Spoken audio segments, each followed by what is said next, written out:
after me. Say, this is my Bible. My Bible. I am what it says I am. I have what it says I am. Today I'm about to receive the incorruptible, indestructible, ever-living seed of the Word of God. I boldly proclaim, my mind is alert, my heart is receptive. I'll never be the same. Never, never, never. I'll never be the same. In Jesus' name. We'd like to welcome our internet audience, our podcast audience, all those who are viewing us on our YouTube page. That is next to Word Life Ministry. And our Twitter account, if you want to follow us, we're on Twitter. We are at Word of Life, and then the letter M as in Missy, I as in iPhone, and the number 1. So if you want to follow us on Twitter, we're on there as well. We're also on Facebook. I can't remember what our Facebook account is, but just type in Mexico, Missouri, Word of Life Ministries. You can find us. We also have our podcast. So I'll write that down eventually, but that's where we are. We thank for everybody who's attending and who's listening to us. It's always a blessing. Right now, we're at the time of the year where this is our final service for 2019, I think. So this is the final service for the end of the decade. Isn't that awesome? Amen. Usually about the beginning of the year, Pastor Hopkins talks about your goals, setting your goals. Amen. And that's something you should attend to. What I want to do before I get into our series, our topic today, and still bleed right into it, but just take an account and be thankful for what God has done for you for this entire decade. You may not be a millionaire, but you're better off usually than what you were before when you were with God. And if you're not, test your faith. Someone say, test your faith. Set a goal and supersede it. What do old people like to say? Like, when I was growing up, they like to say, shoot to the moon or shoot to the stars, to the sun.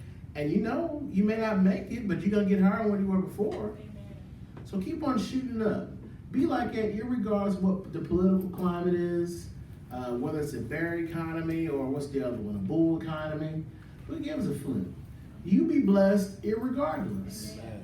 You be blessed whether or not there's a transgender person in the office, a homosexual in the office, person who's supposed to be heterosexual, who gives a flip? You pray for them, go about your business. Know that God will, some say God will, take care of me.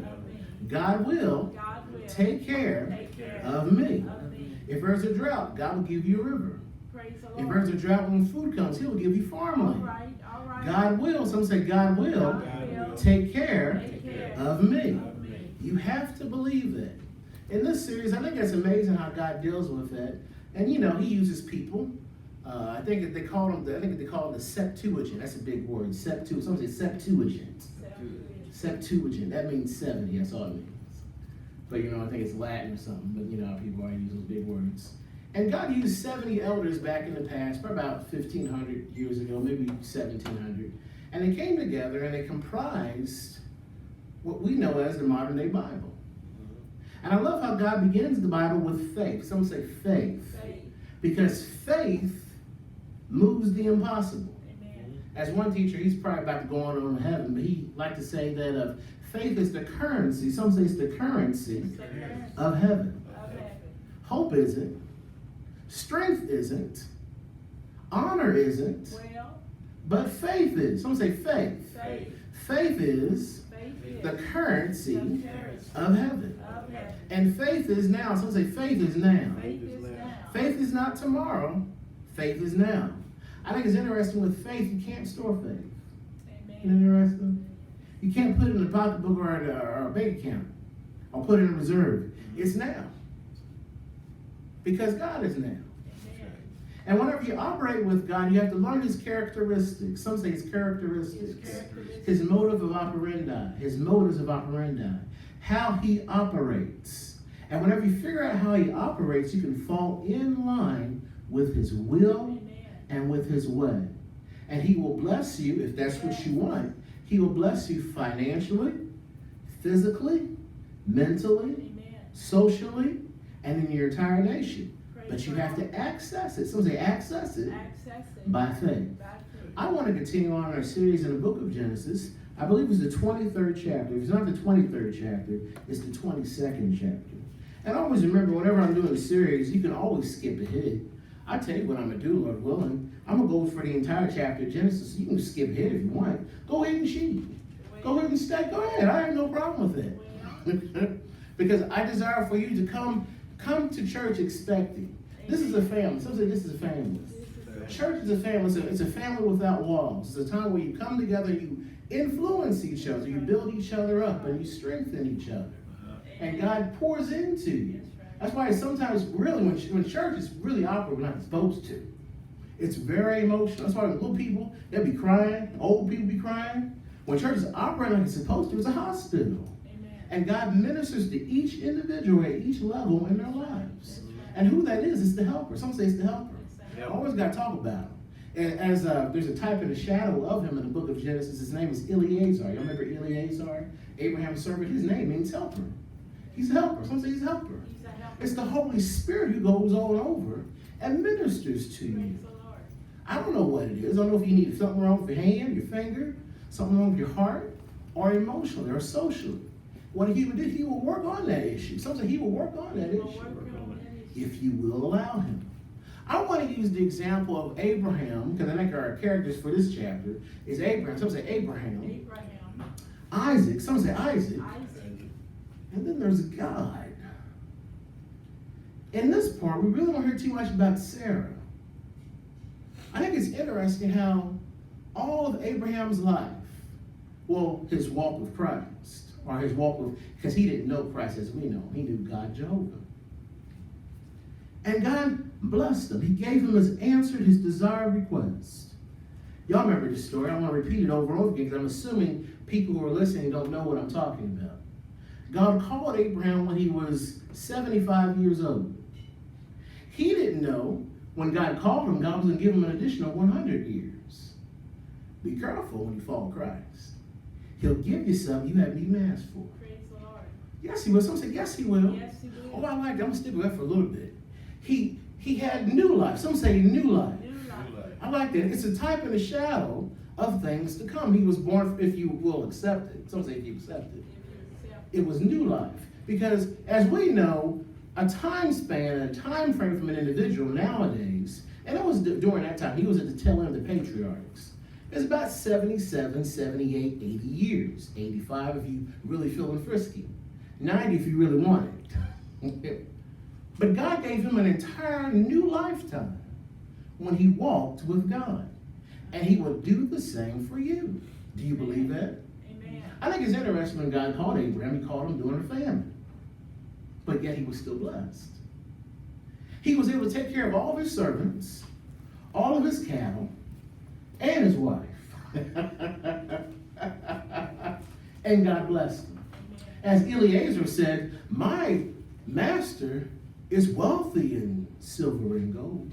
I like that, isn't that nice? Amen. And in cattle. And in blessed in every way imaginable.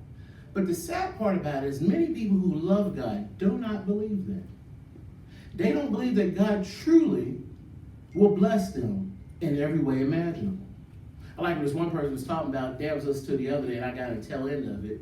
I think it's Charles Camp, and he's talking about when people talk about faith, they think somehow they're going to bankrupt God. You can't bankrupt God. Amen. It's impossible. Some say it's impossible. It's impossible. Always remember who you follow. You follow someone who stood on nothing and created something. I know that's kind of deep, but think about it. He stood on nothing and then created something. Chew on that for a little bit. We are in the book of Genesis, chapter 22, and my Bible says the King James Version.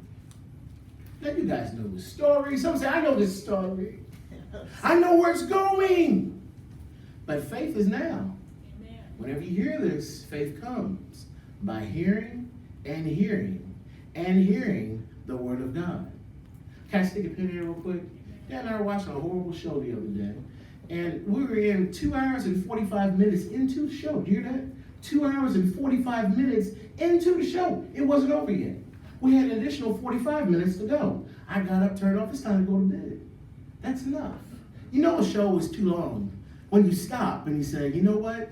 It's time to go to bed. But I'm just talking about, that show had so much mess in it, it affects your spirit.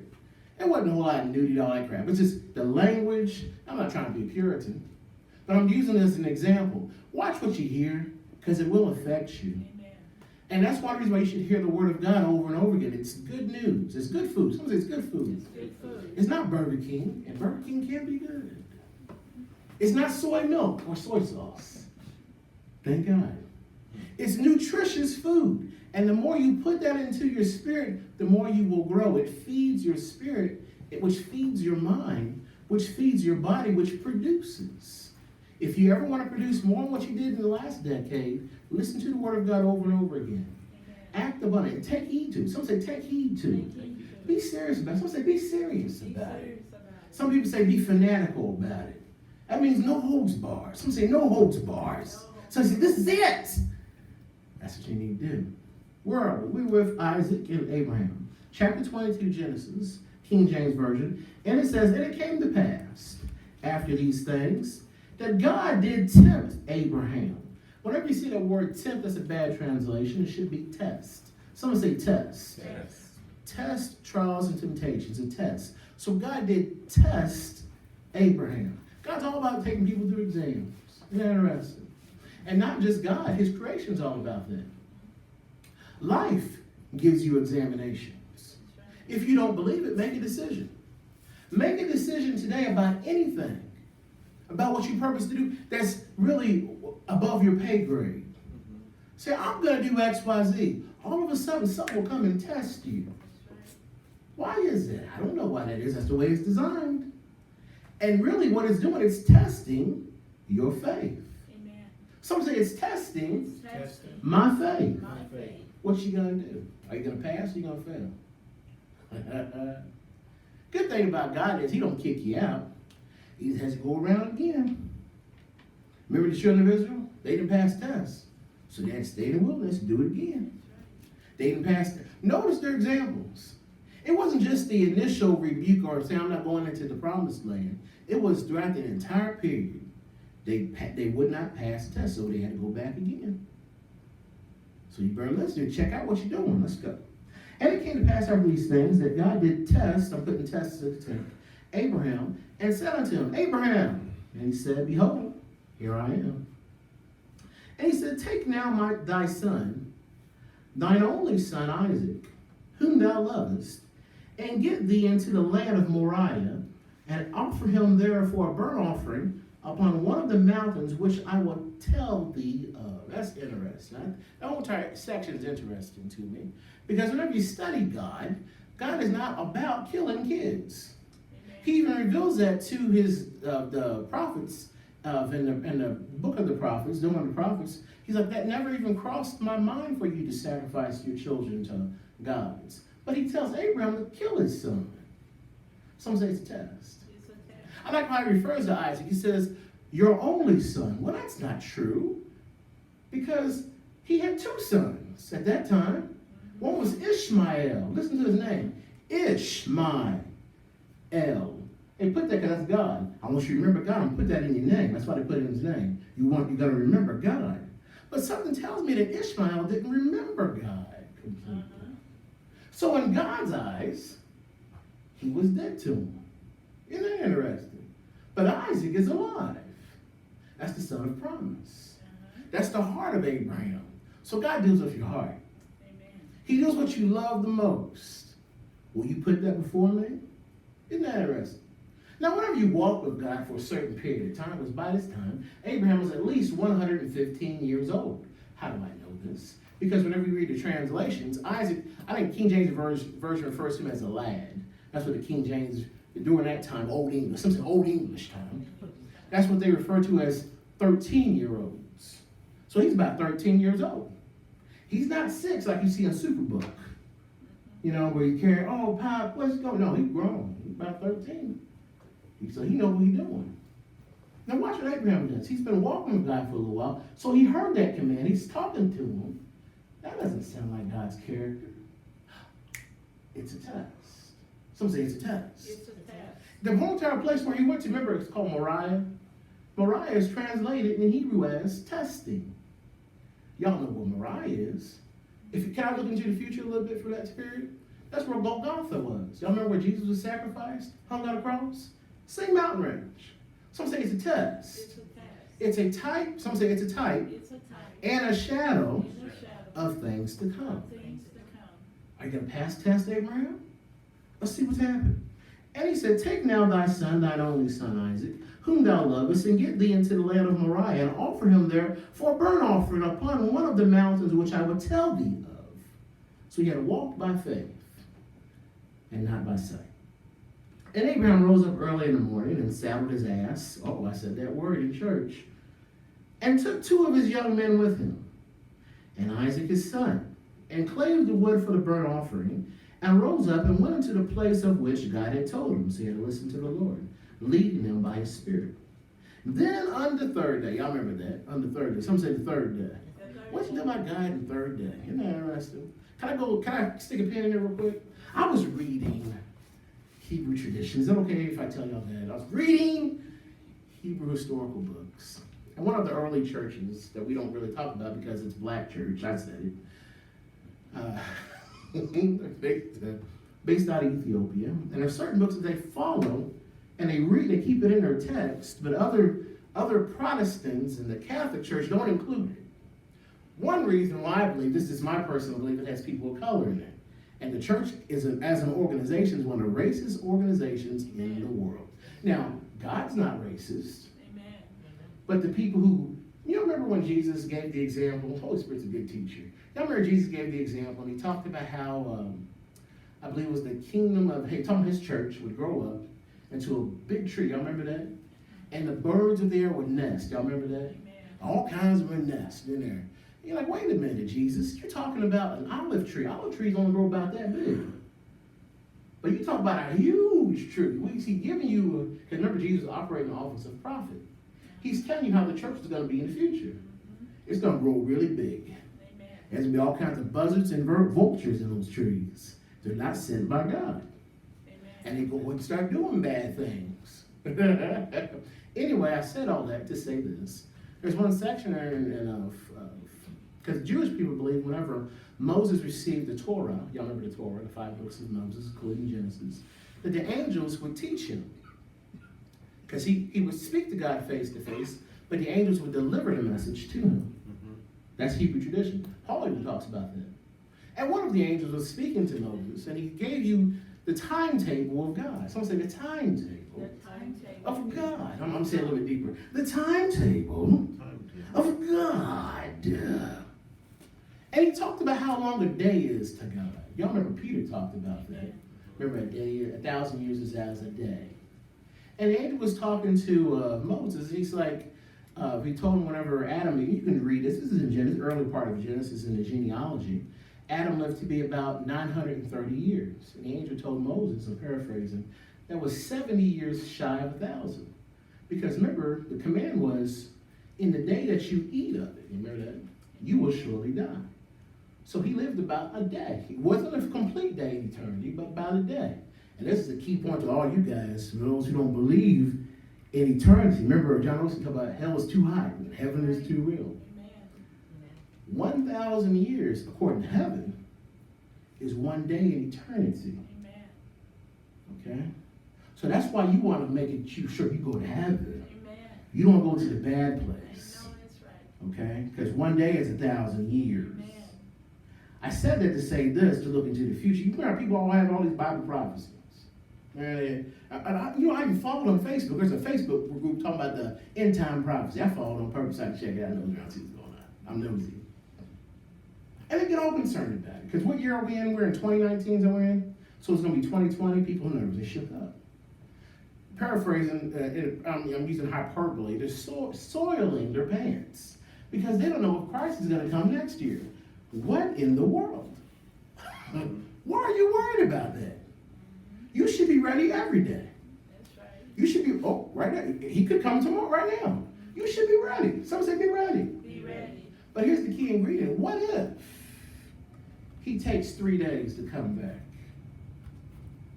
Because we as Christians in the Greco-Roman world, and that's the United States, we said Jesus, we have our calendar based off when we think he came. And we're in 2019, is that where we're at? Because we're basing it back off. What if it does take him until 3000 to come back?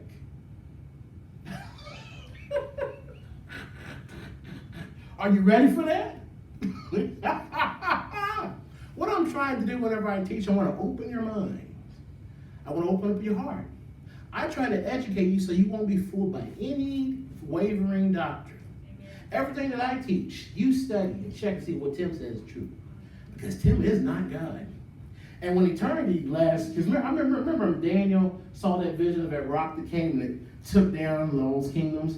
That rock didn't say Tim. That was Jesus. He's the one that stands throughout eternity. Amen. So you should always test everybody by Jesus Christ. Praise the Lord. Well, let's go back to where we left off. Verse 3. I'm going to go back right here. Is that okay? Amen. I'm in verse 4. I'm sorry. Then on the third day, Abraham lifted up his eyes. I like it. And saw the place afar off. And Abraham said unto his young men, I like this. Y'all ready for it? Because remember, he's been walking with God for a while. He knows how to operate with God. Because he's learned that faith pleases God. Amen. Not patience. Not having a big mouth. But faith. Someone say faith. Pleases God. Watch what he said. Abide ye here, or means stay here, with the ass. And I and the lad, is that word lad, 13-year-old, will go yonder and worship and come again to you. He's operating by faith. Same way you and I need to do this year, this new decade. Operate by faith throughout the entire decade. Some say operate in faith by the entire